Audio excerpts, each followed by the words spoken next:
Well, joining us now for more on this is global aviation analyst Alex Macheras. He's live from Doha. Alex, thanks so much for your time tonight. Looking at those pictures, what on earth could have caused a plane to take a vertical nosedive like that? Well, the incident that we've seen is quite frankly unprecedented, not least because it involves a Boeing 737-800. Just to differentiate, that's not the MAX. This is an aircraft that is extremely established in terms of its safety record, ultimately suffering something catastrophic in the safest phase of the flight, the cruise. This aircraft was at cruising altitude and everything was very normal until it wasn't. And those last 80 seconds are what we know from initial data that has been sent out, because the aircraft was actually connected to ADS-B, which runs through the internet, pushing out data of its movements at that time. That data is quite frankly nothing short of horrific. And that's consistent with the footage that we've seen of this 737 in a nosedive. Now, there is very little that we actually do know because the black box has not yet been located or recovered.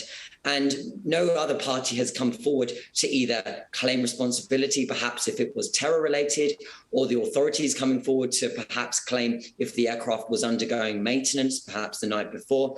We haven't had anything of that. And what that leaves us with is every single scenario on the table. But investigators are now scrambling to find that black box in order to be able to begin ruling scenarios out. Yeah, because of course the location of the crash and the intensity of the crash is going to make that investigation so much harder, isn't it?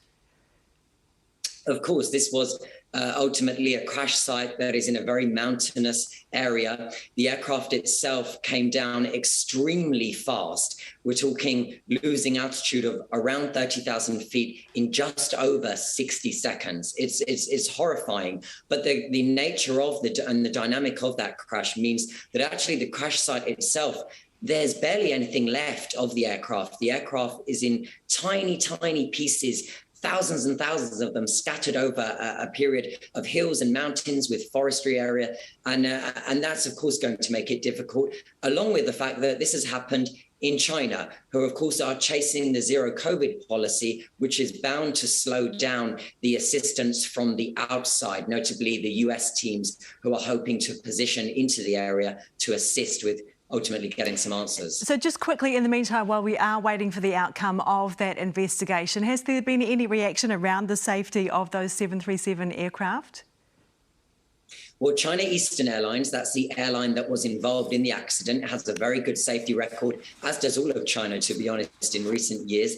They have grounded their entire fleet of 737-800s. That's around 102 aircraft now grounded. So far, they are the only airline to do so, but regulators are watching very closely, because if any evidence did emerge that it was the aircraft itself that played a role in this crash, then you would expect an immediate knock-on effect with restrictions. So the whole world is watching very closely over these next 48 to 72 hours. Absolutely. Alex Macheras, thanks so much for your time tonight.